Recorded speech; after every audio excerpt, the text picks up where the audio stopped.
Hello and welcome. Today we're going to be talking about Nimrod. This presentation is called Nimrod, the First Antichrist, and this is part 1. Not much is said in the Bible about Nimrod, but we're going to see what we can find and what we can dig out. Introduction. There have been many antichrists set up all throughout history.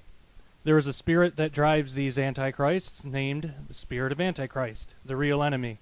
The term Antichrist is only used 4 times in the Bible, none of which are in Daniel or Revelation. And that's really what's at the core of this presentation, is talking about what is an Antichrist, lowercase a, and who is the Antichrist, uppercase A. And the best way to find out things, that are going to happen in the future, prophetic events, is to look at the past events that are spoken of in the Bible. Ecclesiastes tells us basically history repeats itself. There's nothing new under the sun, so what has happened before is sure to happen again. So we can look at whoever the first type of Antichrist was to find out more information about the coming Antichrist. And to do that, we have to make some distinctions. Talking about antichrists, 1 John chapter 1, verse 18 reads, "Little children, it is the last time, and as ye have heard that Antichrist shall come, even now there are many antichrists, whereby we know that it is the last time." So we see here there are many antichrists. There's one central figure called the Antichrist, and that's talked about in Revelation and Book of Daniel, stuff like that. But it's interesting that the term Antichrist isn't actually used in Revelation and Daniel. He's called the beast, son of perdition, all those things. But the term Antichrist really only appears these 4 times in the Bible, so we can get a clear definition of what John's talking about here. He's saying that there were, in his time, and still are, many antichrists, and that we've heard of the Antichrist to come, but he's saying that there are many antichrists out there now. So we have to heed that warning. So he defines it for us. Moving on, 1 John 2:22 reads, "Who is a liar but he that denieth that Jesus is the Christ? He is Antichrist that denieth the Father and the Son." So in biblical classification, anyone that denies the Son or the Father, Jesus or God or any of it, would be considered an Antichrist, lowercase a. Now the Antichrist, talked about in Revelation and Daniel, among other places, will have this attribute as well. Now that's not all he's going to be, of course, but that's our first starting point to identifying who the Antichrist is, but more importantly to our personal lives now, who Antichrists are in our lives. Anybody who denies Jesus, the Son or the Father. Moving on. 1 John 4:3 reads, "And every spirit that confesseth not that Jesus Christ is come in the flesh is not of God. And this is that spirit of Antichrist, whereof ye have heard that it should come, and even now already is it in the world." So we see there that there's a spirit of Antichrist. There's the Antichrist, the end-time figure. Then there are antichrists in the world. And then the spirit that drives them is called the spirit of Antichrist. This is the spirit that we're going to be really focusing on with our discussion with Nimrod. What really drove him to do what he did, what did he do, and what are the characteristics of this spirit of Antichrist? Because it's the same spirit that's out in the world today.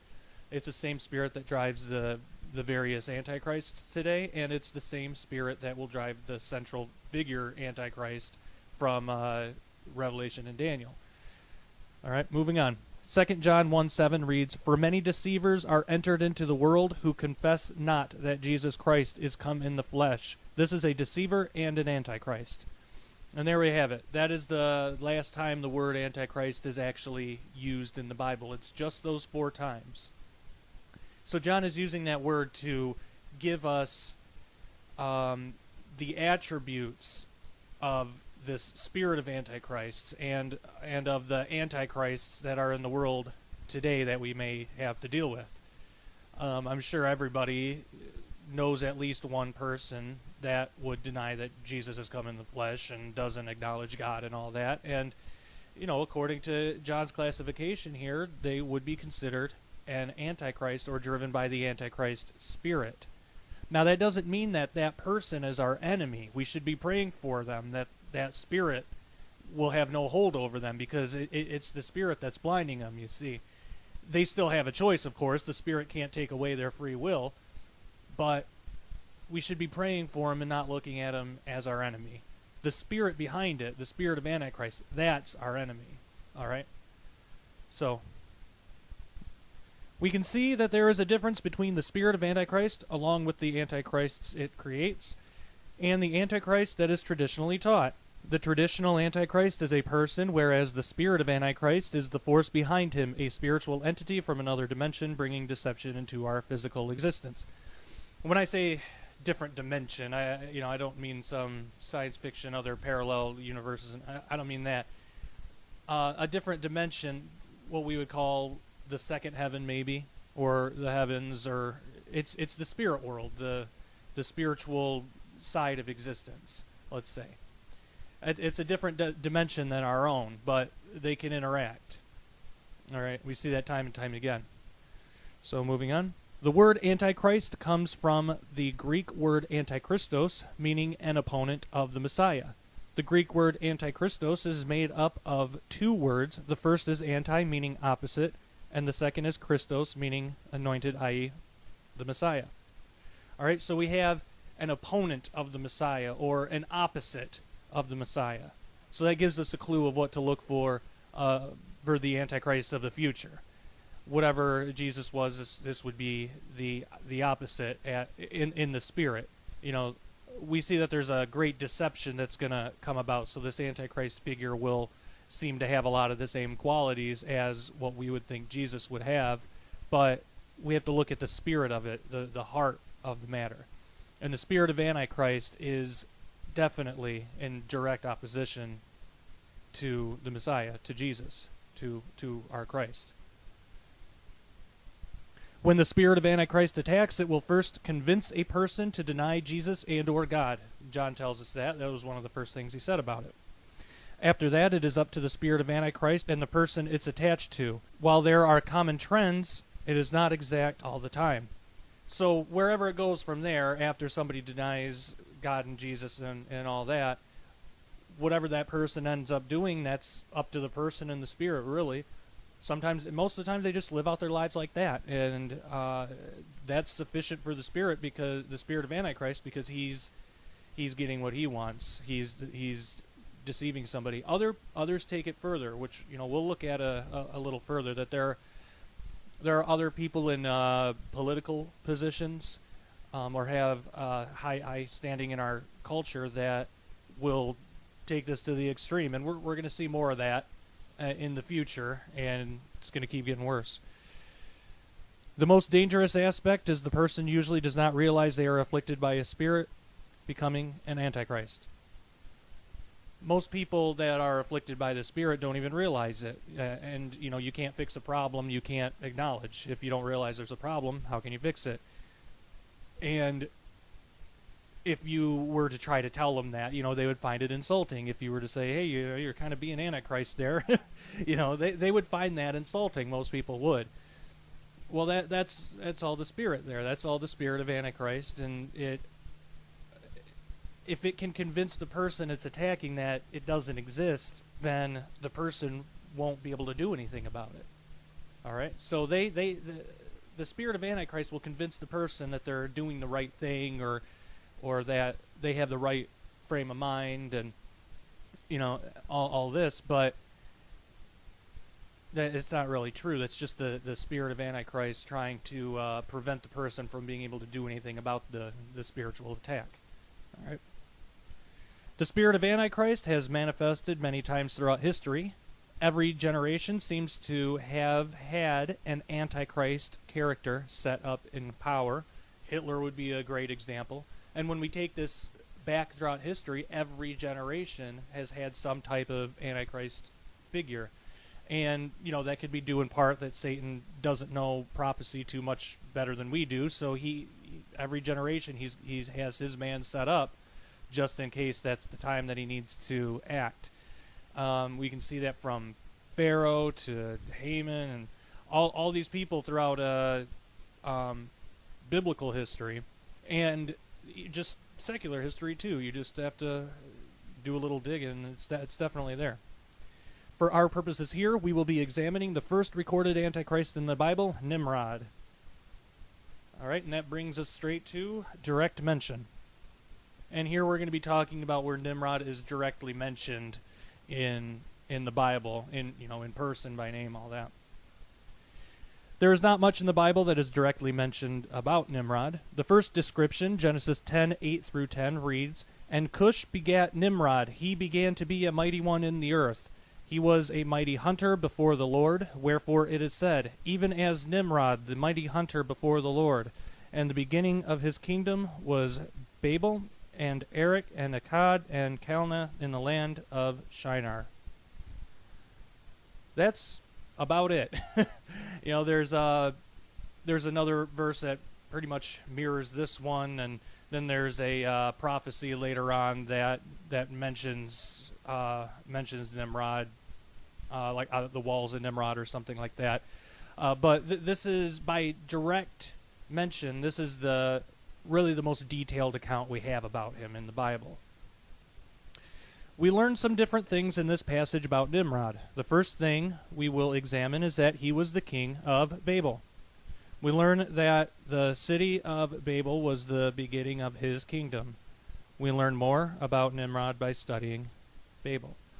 So if we can find the account of Babel in the Bible, then we can learn more about Nimrod because he was the king. So that's all we have to do.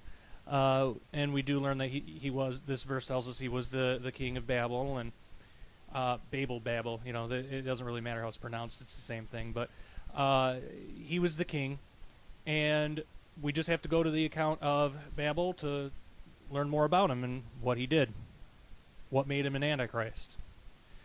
That brings us to indirect mention. Genesis 11:1-9. "And the whole earth was of one language and of one speech. And it came to pass, as they journeyed from the east, that they found a plain in the land of Shinar, and they dwelt there. And they said one to another, Go to, let us make brick, and burn them thoroughly. And they had brick for stone, and slime they had for mortar. And they said, Go to, let us build a city and a tower, whose top may reach unto heaven, and let us make us a name, lest we be scattered abroad upon the face of the whole earth. And the Lord came down to see the city and the tower, which the children of men builded. And the Lord said, Behold, the people is one, and they have all one language, and this they begin to do. And now nothing will be restrained from them, which they have imagined to do. Go to, let us go down, and there confound their language, that they may not understand one another's speech. So the Lord scattered them abroad from thence upon the face of all the earth, and they left off to build the city. Therefore is the name of it called Babel, because the Lord did there confound the language of all the earth. And from thence did the Lord scatter them abroad upon the face of all the earth." So that's the story of Babel. That tells us pretty much as any other chapter or verse in the Bible. So this is our main go-to chapter here. Chapter Genesis 11:1-9. So Genesis 11:1 tells us that the whole earth was of one language and one speech. Now when I first saw that, I was pretty confused. I didn't understand what that meant. One language and one speech. It sounds like the same thing. But it wasn't until I went back into the Hebrew that it started to make sense. The word language in the book of Genesis comes from the Hebrew word sepet, meaning the lip as a natural boundary, by implication, language. All right, so language means language, just a regular earth language. All right. This is the same word used any time the word language appears in Genesis. There are two Hebrew words used for the English word speech in chapter 11 of Genesis.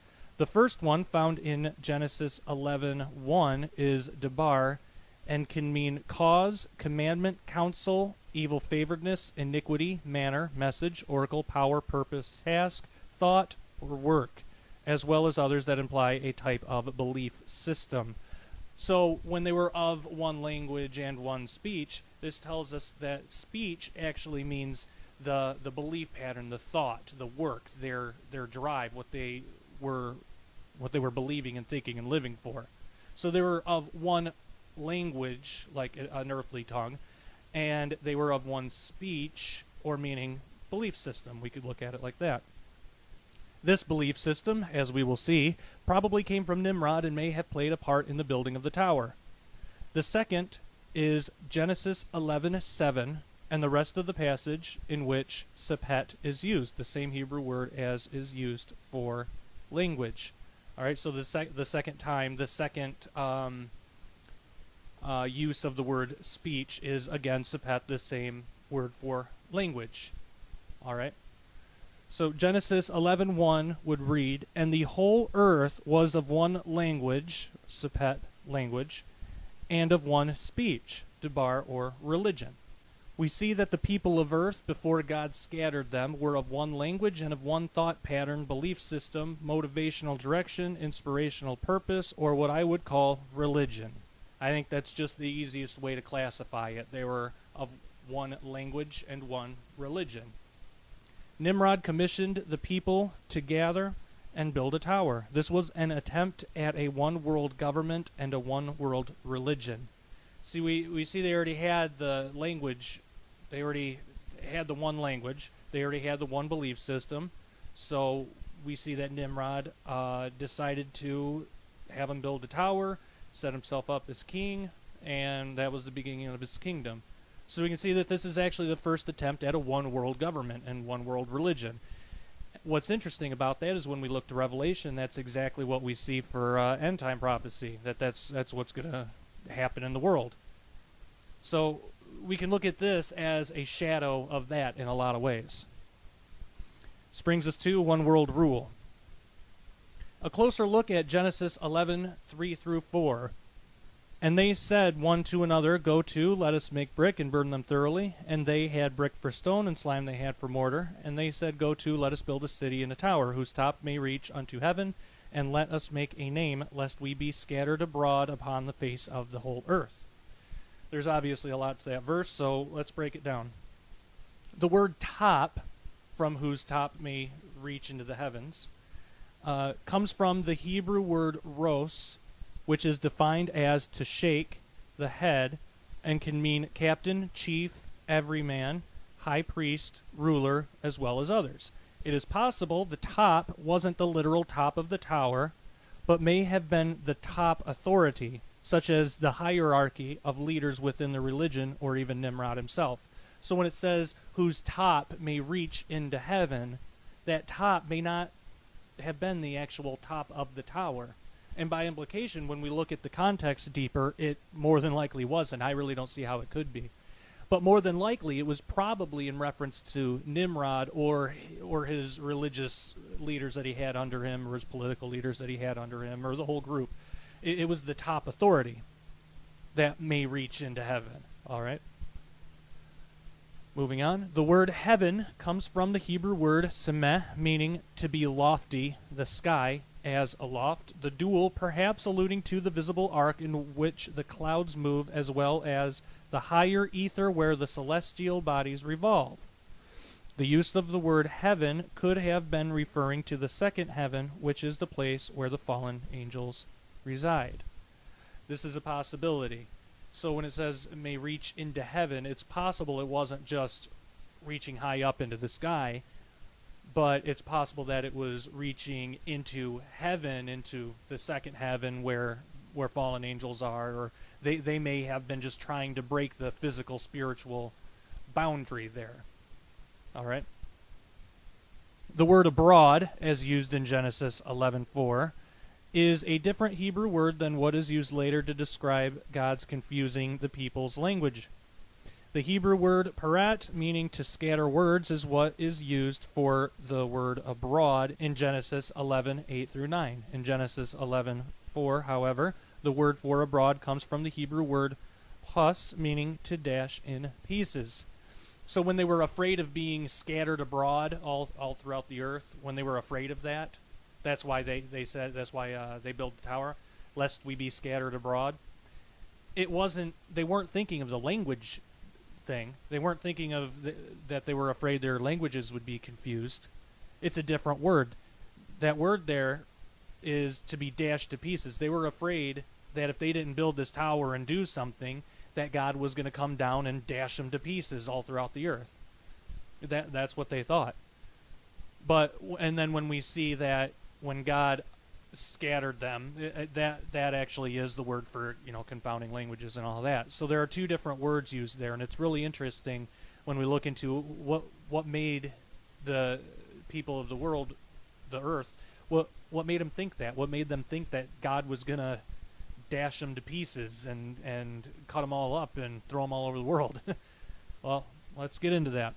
This shows a possibility that the people of Earth built the tower partly because they were afraid of God destroying them. Nimrod apparently used lies as a mean to bring the people together in fear to form his one world government and religion.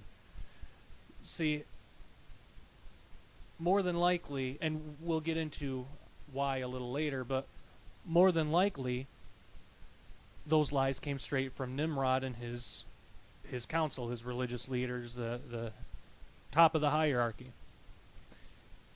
to use fear to drive the people to do his will. And we'll get into all the reasons why, but what's really interesting is we see that a lot today, don't we? In this, that the world is ramping up and really going after this one world government thing. And it's really interesting what politicians and people in power and trusted individuals around the world have to say about it, and the types of attacks they'll throw out to support this one world government. And it's no new thing. It's been going on for a while. So that the next bullet point, are we seeing this today? Well, I say we are, and we've been seeing it for a while. I put together a quick video. It's only about 5 minutes long, but it shows just some of what people have said about this new world order, this one world government, presidents and people in power and trusted individuals, stuff like that. And pay attention to what they're saying. It's really interesting how they attack the Bible and Christianity and God and really us in opposition to us to go after this one world government thing. It only took me a few minutes to put together. There's stuff, it's all over YouTube and the internet. You just have to look up, just put New World Order in the search engine or one world government or anything like that, and you get thousands of videos. I mean, this is all over the place, and the media is covering it, and politicians and presidents are talking about it, and it's all over. So this is just a brief sample of what's out there, but something that I thought was pretty interesting. So here we go. After 1989, President Bush said, and it's a phrase that I often use myself, that we needed a new world order.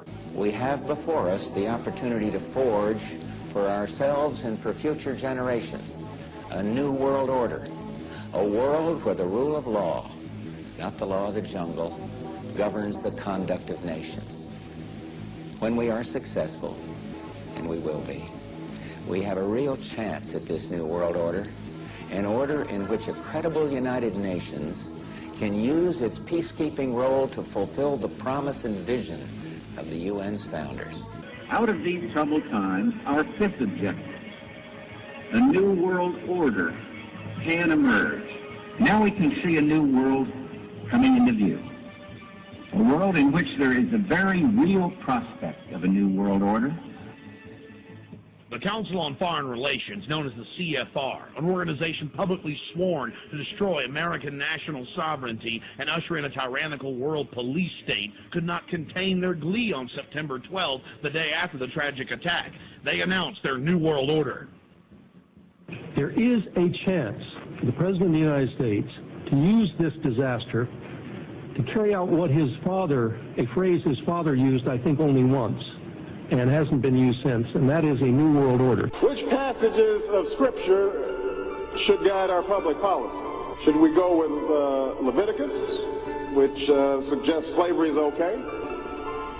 Or we could go with Deuteronomy, which suggests stoning your child if he strays from the faith. Or should we just stick to the Sermon on the Mount, a passage that is so radical that it's doubtful that our own Defense Department would survive its application? Folks haven't been reading their Bible. Where we once were, we are no longer a Christian nation, at least not just. We are also a Jewish nation, a Muslim nation, and a Buddhist nation, and a Hindu nation, and a nation of non-believers. The Norman Cousins Global Governance Award, Walter Cronkite. World government is the structure necessary for global justice. You, sir,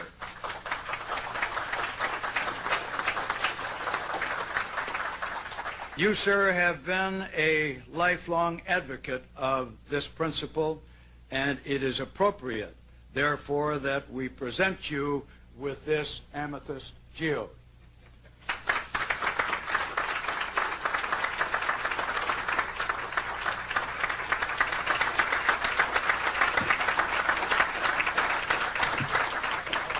I'm greatly honored, quite obviously, by the Norman Cousins Global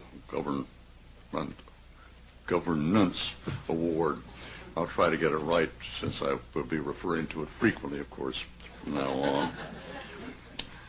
The first priority of humankind in this difficult era is to establish an effective system of world law that will assure peace with justice among the peoples of all the world.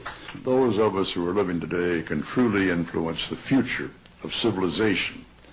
We can influence whether our planet is going to live or die, whether it's going to drift into chaos and violence, or whether through a monumental educational and political effort, we will achieve a world of peace under a system of law where individual violators of that law are brought to justice. First, we Americans are going to have to yield up some of our sovereignty. That's going to be, to many, a bitter pill. It would take a lot of courage, a lot of faith, a lot of persuasion to them to come along with us on this necessity. Our forefathers believed that the closer the laws are to the people, the better. Cities legislate on local matters, of course. States make decisions on matters within their borders. And the national government deals with issues that transcend the states, such as interstate commerce, foreign relations. That's what we mean by federalism. Today, we must develop federal structures on a global level. To deal with world problems, we need a system of enforceable world law, a democratic federal world government. You know, what Alexander Hamilton wrote about the need for law among the 13 states applies today to the approximately 200 sovereignties in our global village, all of which are going to have to be convinced to give up some of that sovereignty to the better, greater union. Hamilton said, and it's not going to be easy, Hamilton said, to look for a continuation of harmony between a number of independent, unconnected sovereignties in the same neighborhood would be to disregard the uniform course of human events and to set at defiance the accumulated experience of ages. Most important, we should sign and ratify the Treaty for a Permanent International Criminal Court.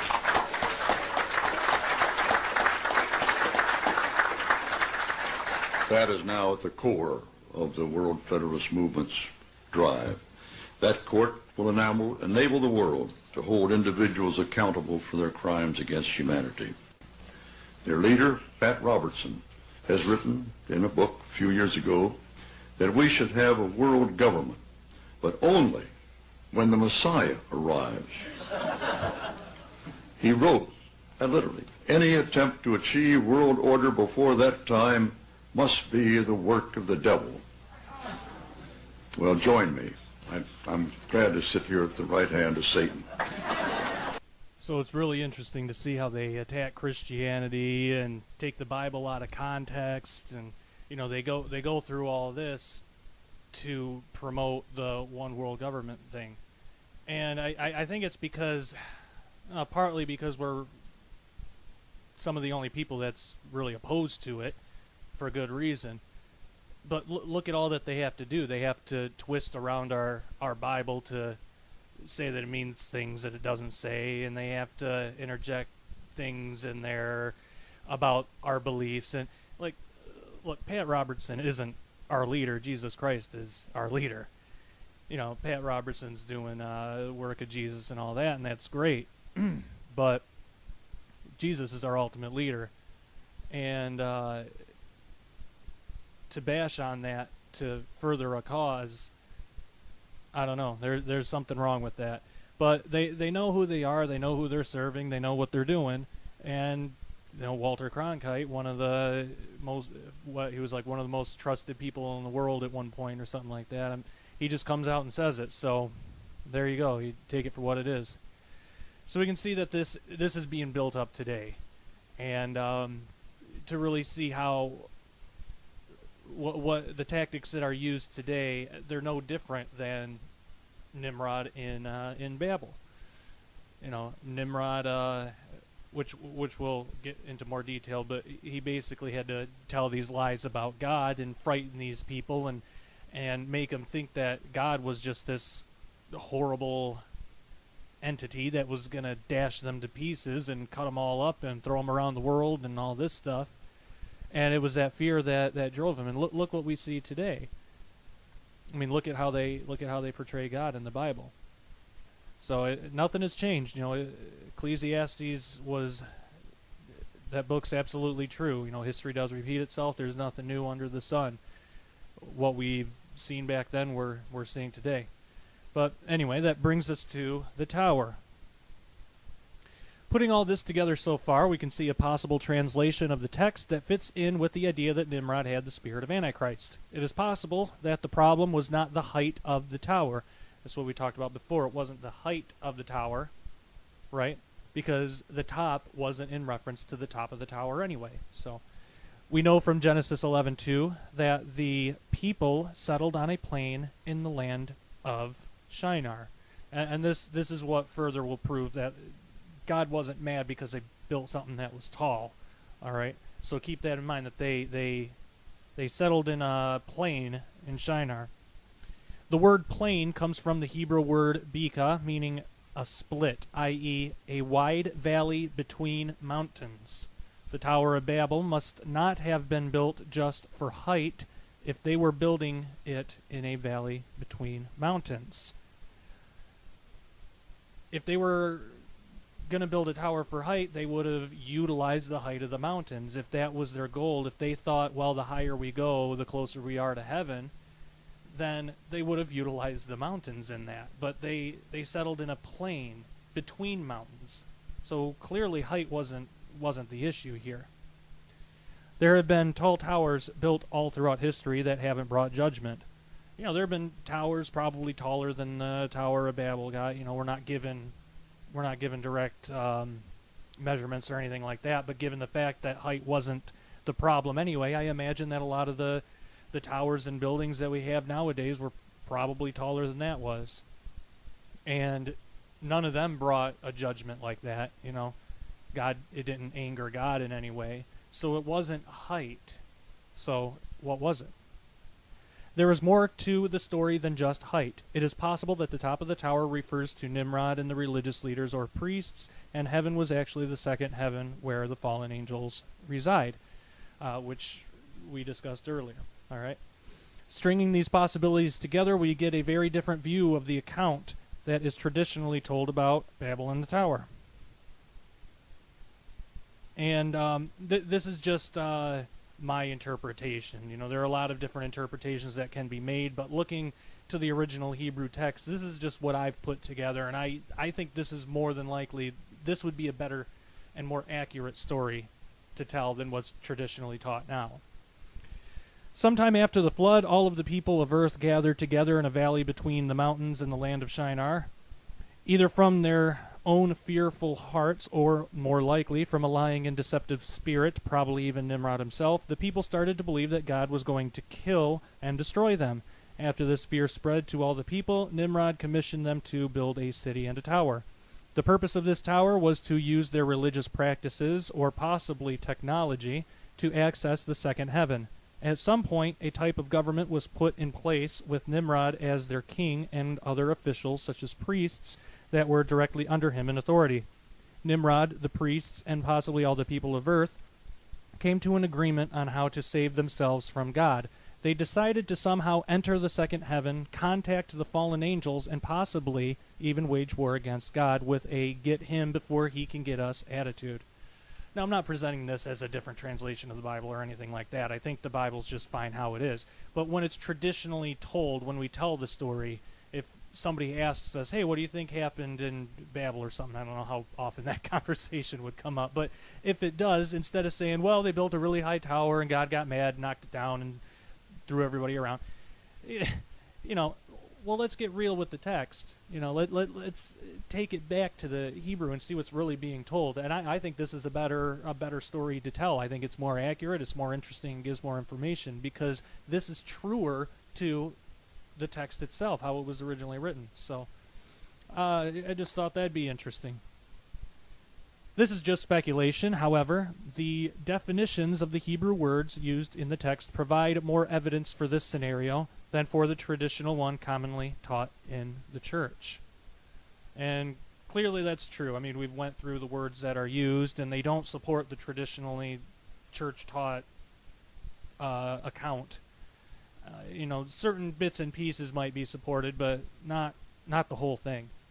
So, we keep the good, throw out the bad, and then we replace the bad with something that's more accurate. And that's what we're doing here. So we have to take that into context. So with that concludes part 1. In part 2, we will get more into Nimrod himself, what kind of person he was, what kind of creature he was. We'll get more into all that and what that may have to do with our future, maybe even present day. So thank you, and we'll continue in part 2.